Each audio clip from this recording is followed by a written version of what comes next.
Está no ar o nosso programa Espaço Cidadão, chegando em todo lugar onde tiver internet, pelo nosso canal no YouTube, Robson Carvalho. Pode nos achar também pelo Robson Cidadão, faça a sua inscrição.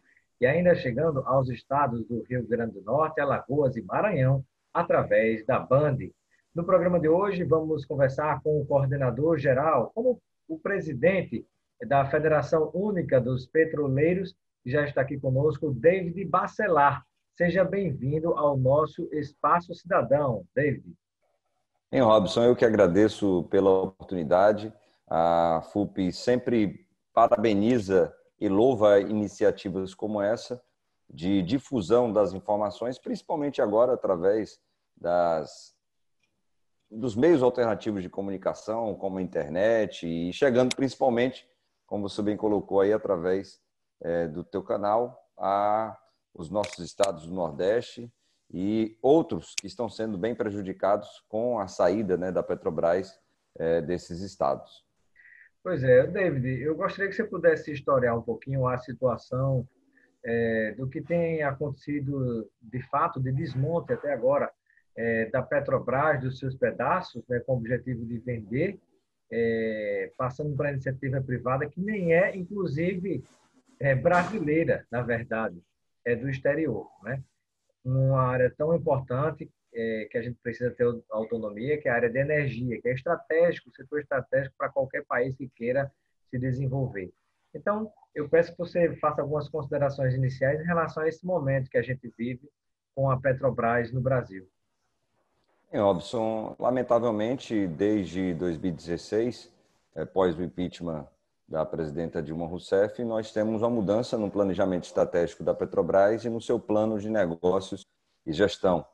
A empresa, desde lá atrás, ou seja, desde o presidente Pedro Parente, ela sinaliza uma mudança muito brusca no que ela tinha de sinalização para ser uma empresa integrada de energia, de atuação nacional e também internacional. Então, o primeiro plano de negócio e gestão do Pedro Parente, ou seja, ainda do governo Temer, ele traz essa sinalização de que a Petrobras ela iria sair praticamente de todas as atividades que ela tinha, para além da exploração e produção de petróleo. Então, petroquímicas, biocombustíveis, fertilizantes, termoelétricas, distribuição, comercialização, ou seja, todas as áreas que a Petrobras ela sempre atuou e ampliou, principalmente nos anos 2000, a gestão do Pedro Parente, do Ivan Monteiro e agora do Roberto Castelo Branco, sinalizam que a Petrobras, num longo prazo, ela poderá se tornar apenas uma empresa de exploração e produção de petróleo e gás, restringida a sua atuação a apenas Rio de Janeiro e São Paulo. Algo que nos preocupa muito. Na prática, o que é que estão querendo fazer desde Michel Temer, né?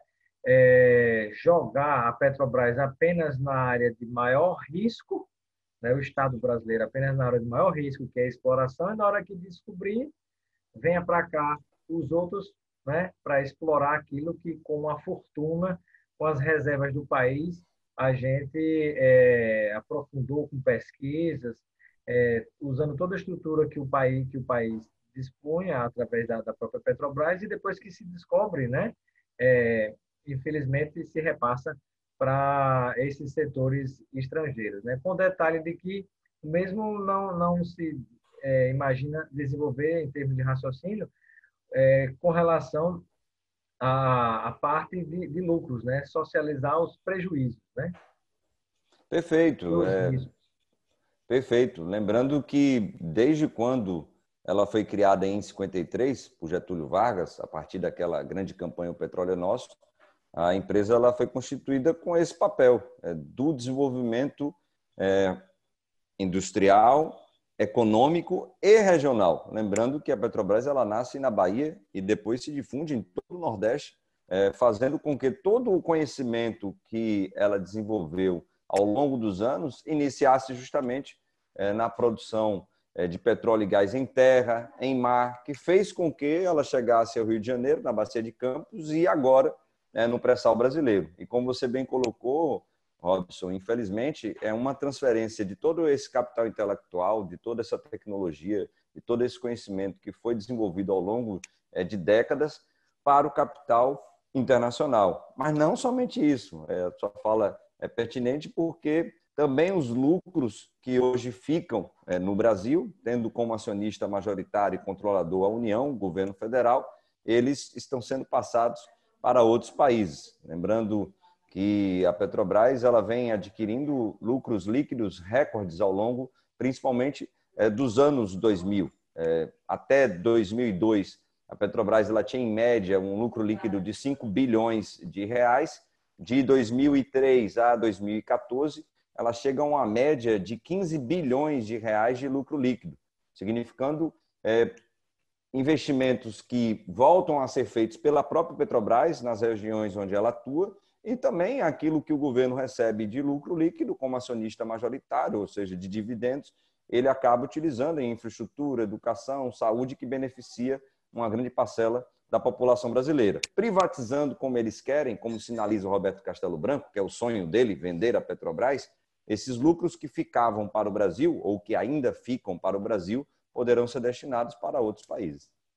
Pois é, isso é lamentável, né? Desde Michel Temer, e o atual presidente está ampliando isso, nós temos a realidade onde, por exemplo, nós refinávamos 90% do petróleo bruto extraído no Brasil e foi reduzindo, reduzindo. Hoje deve estar em 70% ou menos, só que a gente está fazendo como antigamente, né? Se plantava o tomate e mandava o tomate para fora, aí comprava o extrato de tomate na latinha, pagando muito mais caro, pagando em dólar, né? E gerando emprego e renda qualificado, mais qualificado e desenvolvendo tecnologias lá fora. O mesmo está acontecendo com o petróleo hoje, né? Exatamente. É uma característica de todas as indústrias de petróleo e gás ou de energia do mundo é o fato delas serem integradas. São empresas que vão desde a exploração e produção de petróleo e gás até a comercialização desses derivados vários de petróleo, e algumas ampliam ainda mais, vão para a cadeia petroquímica, a cadeia química, geração de energia a partir dos derivados de petróleo, como gás natural, óleo combustível e outros. E hoje o que acontece é bem isso que você coloca. Infelizmente, no Brasil, apesar da Petrobras ela ter praticamente quase todas as refinarias instaladas hoje no Brasil, essas refinarias estão com as suas capacidades, né, de produção subutilizadas. Nós temos, infelizmente, hoje, como você colocou, entre 70% e 74% da capacidade de produção utilizada para refino, né, para a produção de gasolina, diesel, gás de cozinha, o que nos faz ter um nível de importação elevadíssimo. Também, desde 2016, esse nível de importação no Brasil ele vem crescendo de forma assombrosa, fazendo com que trades, né, importadoras de derivados de petróleo se instalassem aqui no Brasil, de 2016 para cá, aumentando para mais de 200 importadoras aqui no país, fazendo com que o brasileiro, a brasileira, fique refém dos preços do mercado internacional, principalmente por conta de uma mudança que houve em outubro, Robson, de 2016, da política de preços dos derivados de petróleo, Isso. que hoje é estabelecido um preço de paridade de importação, baseado no preço do petróleo no mercado internacional, no dólar e também, infelizmente, dos custos que hoje temos para a importação desses derivados. Por isso, o brasileiro, a brasileira, paga mais caro no gás de cozinha, na gasolina, no diesel, e faz com que nós fiquemos reféns, principalmente de empresas que hoje estão se instalando aqui no Brasil. É um verdadeiro crime, não tem justificativa alguma para se fazer isso. Pois é, e como você falou que a Petrobras passou a ampliar cada vez mais os seus lucros, né? Mas não se pode raciocinar com a Petrobras como sendo uma empresa literalmente e exclusivamente privada, porque há necessidade do lucro social. Há uma empresa estatal, ela é indutora do desenvolvimento. E aí, na hora que você passa a agir em cima dela, raciociná-la apenas como uma empresa privada que pensa apenas no lucro, para associados que, em boa parte, cada vez mais já não são da própria nação brasileira, o lucro vai para fora, né? Aquilo que poderia estar sendo investido, né, ou reinvestido em diversos setores, vai cada vez diminuindo, né, para dar dinheiro a quem não tem absolutamente nenhum compromisso com o país, né, sobretudo com a conexões com o mercado financeiro especulativo, né? Um exemplo claro, clássico que a gente tem utilizado disso que você está falando foi o que fizeram com a Petrobras Distribuidora. Nós estamos falando da segunda maior empresa do Brasil, né? Maior do que ela era a Petrobras. Então, a BR Distribuidora ela foi praticamente diluída na Bolsa de Valores. A Petrobras ela ficou com apenas 37% dessas ações da Petrobras Distribuidora. E agora, semana retrasada, o Conselho de Administração aprova também a venda dos 37% que ainda estavam sob controle da Petrobras para o mercado. Vão oferecer ações secundárias no mercado, uma operação secundária, para diluir o resto que a Petrobras tem da BR Distribuidora. Estamos falando, como você disse aí, da empresa que é praticamente a geradora de caixa da Petrobras. Estamos falando do sétimo maior mercado consumidor de derivados de petróleo do mundo. E estão entregando isso para o capital internacional. E olha que nem se sabe quem é o controlador de fato da nova Petrobras Distribuidora, que, por sinal, continuam utilizando a marca, né, Petrobras na gigantesca rede de postos que aqui temos, porque é uma marca forte, é uma marca que a população tem um apreço, um carinho, um valor enorme e se usufruem também da marca para ganhar nas costas, né, de nós brasileiros e brasileiras. Mas daqui a pouco vão bater também, vão quebrar essa identidade nacional, né? Já tentavam isso desde o tempo de Fernando Henrique Cardoso, quando tentaram até mudar o nome, né, para Petrobras, né? São algumas questões que simbolicamente têm um efeito muito forte no país. Mas há também uma prática, né, que aqueles que querem desenvolver e implementar a privatização têm abraçado, que é muitas vezes comprar o meio da cadeia, né? A distribuidora. Acontece com a energia elétrica, onde se tenta comprar as distribuidoras que estão no meio, aí deixa refém a ponta, que é o consumidor, e deixa refém, no caso de Petrobras, por exemplo, a usina, ou deixa refém a produtora de energias hidrelétricas, por exemplo, né? E compra o meio e o restante fica refém, né? Então, o mesmo se faz com a Petrobras. Agora, na hora que comprar as distribuidoras, estão comprando. E também, aí eu acho que é um grande risco, né, que eu quero ouvir uma palavra sua a respeito disso.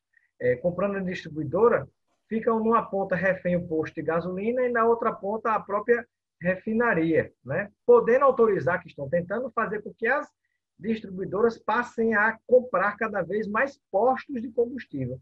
Aí vai se quebrar com aqueles que são donos de postos de combustível, então essas gigantes vão comprar no final das contas.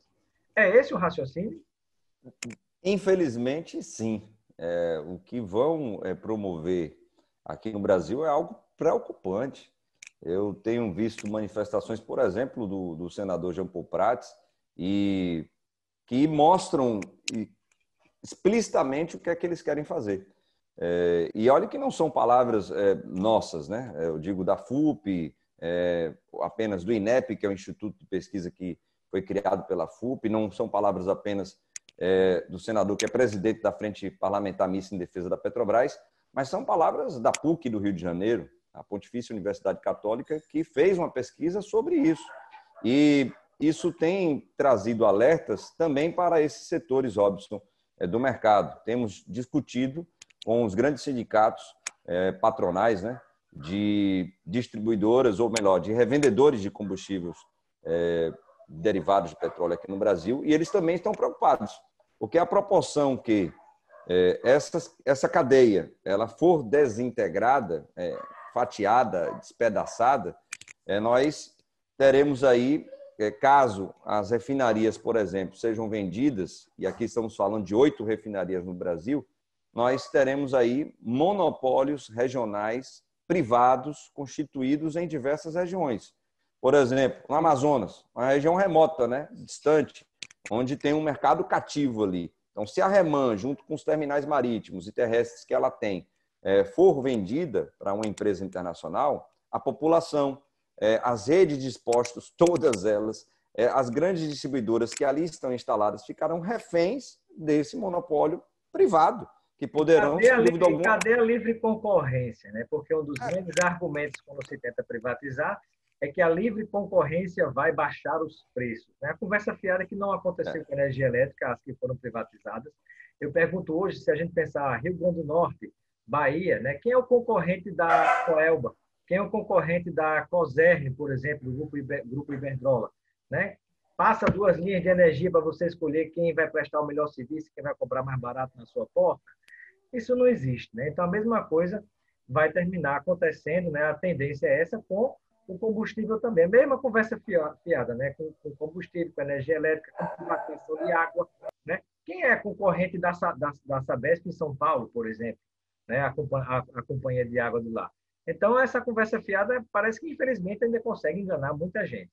Mas, só dizer para o nosso telespectador que nos acompanha pela Band, a entrevista termina aqui, mas você continua vendo essa entrevista no nosso canal no YouTube, Robson Carvalho, Robson Cidadão, faça a sua inscrição, siga no nosso canal e a gente vai aguardar você lá agora para acompanhar a continuidade dessa entrevista. E continuando, David, uma coisa que eu gostaria de lhe perguntar é, sempre nós tivemos grandes mobilizações e articulação de petroleiros, de funcionários, de seus familiares, por entender a noção, por ter, digamos, a consciência da importância da Petrobras para o Brasil e para as famílias, para os seus funcionários. Né? E hoje a gente não vê mais essas gigantescas mobilizações. O que é que está faltando? Né? Porque tanta coisa está se fazendo, mas a gente não vê aquele tipo de movimentação popular, ou no mínimo dos funcionários da empresa, para tentar dar um basta a tudo isso. Bem, Robson, infelizmente a pandemia ela tem nos atrapalhado bastante. A pandemia do Covid-19 tem promovido aí o isolamento social ainda de uma parcela da sociedade brasileira, tem promovido uma dificuldade de mobilização de diversas categorias, dentre elas também da categoria petroleira. O que temos conseguido fazer ainda hoje, mesmo em meio à pandemia, são articulações políticas junto ao Congresso Nacional, e aí a criação da Frente Parlamentar Mista em defesa da Petrobras ela foi fundamental para que houvesse uma articulação para além da esquerda do nosso país. Nós temos 247 parlamentares que participam ativamente da Frente Parlamentar Mista em defesa da Petrobras, que com certeza isso se ramifica em todo o país, porque cada deputado, deputada, senador, senadora é ligado a um prefeito, a uma prefeita, um vereador, uma vereadora, e você faz com que essa discussão ela se penetre na sociedade brasileira. Dessa maneira, nós temos conseguido aí lançar, por exemplo, uma grande campanha que nós iniciamos, que é a Petrobras Fica, em diversos estados, no Rio Grande do Norte, no Amazonas, na Bahia, Pernambuco, Minas Gerais, Rio Grande do Sul, Paraná, e queremos assim chegar a todas as assembleias legislativas lançando essa campanha Petrobras Fica, porque é inadmissível que onde a empresa esteja instalada não haja qualquer diálogo com a sociedade a respeito da saída dela. O Castelo Branco está dizendo que vai sair e Simplesmente pronto. você desmonta e vai embora. Né? E os subsídios dados, e os havendo um passivos ambientais, passivo ambiental, tantas dívidas, social. pois é, ambiental, social, tantas dívidas com cada estado onde a Petrobras atua como empresa nacional e simplesmente você faz as malas e vai embora, né? Isso é literalmente um absurdo. E aí eu pergunto, na prática, David, você como coordenador-geral da FUP, que é a Federação Única dos Petroleiros, junto a essa frente parlamentar, o que é que nós podemos dizer para quem nos acompanha, internauta, telespectador, na prática, o que é que a gente tem de concreto que possa barrar esse tipo de situação que está acontecendo no Brasil? Robson, a única maneira que nós temos de evitar que isso aconteça é com a mobilização da sociedade brasileira. É óbvio que a categoria petroleira, em algum momento, e muito em breve, estará se movimentando contra esse processo de desmonte e privatização do sistema Petrobras. Lembrando que as privatizações ocorrem também em outras empresas públicas estatais. Há uma articulação para que essas categorias das empresas públicas estatais, junto com os serviços públicos, se unam contra esse processo de desmonte do Estado brasileiro que está posto, mas não adianta apenas os trabalhadores e trabalhadoras desses setores se mobilizarem.